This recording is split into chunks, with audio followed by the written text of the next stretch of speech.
அனைவருக்கும் வணக்கம். தாய் தந்தை குருவிற்கு வணக்கம். இப்போ இது நான் என்ன சொல்கிறேன்னா, பரிகாரம்னா இப்போ ஒரு விஷயத்துக்கு ஒரு விதமான பரிகாரம் வரும். இப்போ தொழில்னா அதுக்கு ஒரு பரிகாரம், குழந்தைன்னா அதுக்கு ஒரு பரிகாரம், புரியுதுங்களா? கல்யாணம்னா அதுக்கு ஒரு பரிகாரம். இந்த மாதிரி விதவிதமான பரிகாரங்கள் இருக்குது. எந்த பரிகாரம் செஞ்சால் ஜெயிக்கும் அப்படிங்கிறத நீங்கள் தெரிஞ்சுக்கணும். இப்போ எதை தின்னா பித்தம் தெளியும், எதை செஞ்சால் நம்மளுக்கு எல்லா குறைகளும் நீங்கும் அப்படின்னு எங்கெங்கோ இருந்து பார்ப்பீங்க நீங்கள். அதனால் உங்களுக்கு என்ன ஒரு பரிகாரம் சொல்கிறேன்னா, ஃபஸ்ட்டு திருமணத்துக்கு பரிகாரம் சொல்லிடலாம். எப்படின்னா, திருமணம் ஆகாதவங்க ஆணாகட்டும் பெண்ணாகட்டும் அவங்கவுங்க குலதெய்வத்துக்கு கரெக்டாக அவங்கவுங்க ஜென்ம நட்சத்திரத்தன்னைக்கு போய் அவங்களுடைய ஜாதகத்தை எடுத்துகிட்டு போய் அதை அவங்க குலதெய்வத்தினுடைய காலில் அதாவது பாதத்தில் வச்சு நீங்கள் வழிபடணும். எப்படி வழிபடணும்னா, வளமாகவும் சுற்றணும், இடமாகவும் சுற்றணும். அந்த குலதெய்வத்தை நீங்கள் வளமாகவும் இடமாகவும் சுற்றும்போது குலதெய்வத்தில் பாதத்தில் உங்களுடைய ஜாதகத்தை வச்சுருங்க. அது பெண் ஜாதகமானாலும் ஆண் ஜாதகமானாலும் வச்சு சாமி கும்பிட்டு வளமாக இடமாக சுற்றிட்டு ஒரு தியானம் பண்ணுங்கள். 10 நிமிஷம் தியானம் பண்ணி உட்காந்து தியானம் பண்ணுங்கள். தியானத்துக்கு பின்னாடி எந்திரிச்சு என்ன பண்ணுறீங்கன்னா, ஒரு ஐயர்கிட்ட நீங்கள் என்ன சொல்கிறீங்கன்னா, நீங்கள் அர்ச்சனை பண்ணுங்கள். யாருக்கெல்லாம் கல்யாணம் ஆகலையோ அவங்க ஒரு அர்ச்சனை பண்ணுங்கள்.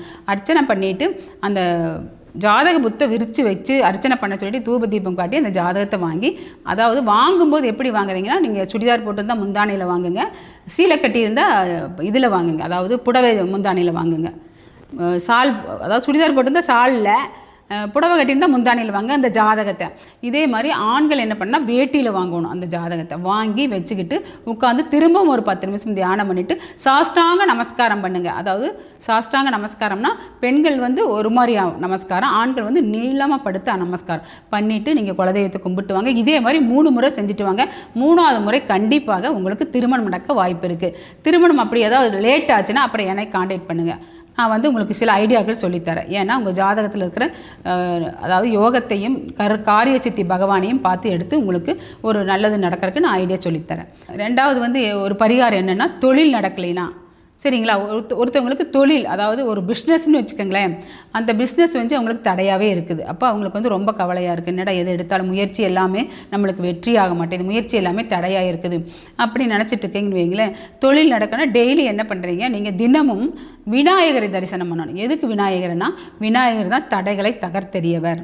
இல்லைன்னா நீங்கள் என்ன பண்ணலான்னா, விநாயகர் கோவிலுக்கு போய் வளமாக 6 சுற்று, இடமாக 6 சுற்று, ஒரு எரிகாய் வாங்கி அதாவது ஒரு தேங்காய் வாங்கி சாமி முன்னாடி வச்சுட்டு வளமாக 6 சுற்று, இடமாக 6 சுற்று சுற்றிட்டு அந்த தேங்காய் எடுத்து அந்த மேலே அதாவது விநாயகருக்கு முன்னாடி இருக்கிற ரோட்டில் எரிகாய் போட்டுருங்க. எரிகாய்னா சிதறுகாய் போட்டுட்டு நீங்கள் இது மாதிரி 9 முறை செஞ்சீங்கன்னா உங்கள் தொழில் மிக அபரிவிதமான லாபத்தை தரும். அதாவது நீங்கள் சொல்கிறது பார்த்தீங்கன்னா, தடைகள் எல்லாம் விலகி உங்களுக்கு செல்வ செழிப்பு வரும். இந்த தொழிலில் ஜெயிக்கிறதுக்கு இந்த விநாயகர் பரிகாரம் ரொம்ப ரொம்ப நல்லது, ஸ்பெஷல். அதாவது நிறைய பேருக்கு சொல்லி இது சக்ஸஸ் ஆகிருக்குது. சென்னையில் ஒருத்தர் பேபி கேர் வச்சுருந்தார். இதைத்தான் நான் சொன்னேன். அவர் 9 தடவை செஞ்சதுக்கப்புறம் பேபி கேரில் பில் போடுறதுக்கு ஒரு ஆள் போட்டிருந்தார், இப்போ 3 ஆள் போட்டிருக்கார் பில் போடுறதுக்கு.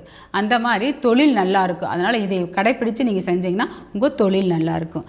அடுத்து இதே மாதிரி குழந்தை பிறப்புக்கு, சரிங்களா, குழந்தை பிறப்புக்கு பரிகாரம்னு சொன்னால் என்ன பரிகாரம் சொல்லலாம்னா, இப்போ இந்த வில்லேஜ்லாம் அதாவது கிராமத்துலாம் என்ன பண்ணுவாங்கன்னா, கோழிக்கு அடகாக்கிறதுக்கு, முட்டை வச்ச கோழிக்கு அடகாக்கிறதுக்கு மண் போடுவாங்க.